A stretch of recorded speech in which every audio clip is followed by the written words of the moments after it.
Kia ora tātou e rauranga tira mā. Kia ora tātou. O tira te iwi e kai ngākau nei ki te whakarongo, ki te kōrero,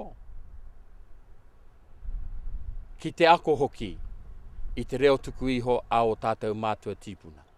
Kaore hā ko te reo o te Ngāti.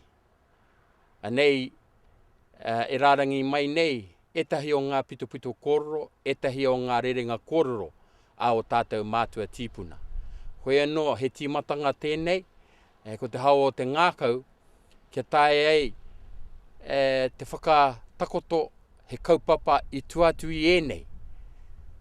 Hei hopu i ngā kōrero a o tātou mātua tīpuna, kia pai ei te rere a ngā kōrero a Ngāti Porou ki roto i tēnā whakatipuranga, ki tēnā whakatipuranga. Hei taonga mā rātou, hei taonga mā ngā whakatipuranga o muri mai, kia noho ora te reo ake o Ngāti Porou ki roto i tēnā whakatipuranga, i tēnā whakatipuranga, i tēnā whakatipuranga. No reira, ki te pono tātou, ki te kaupapa hika mā, ka puna ko te reo tuku iho a o tātou mātua tīpuna. Kia ora tātou.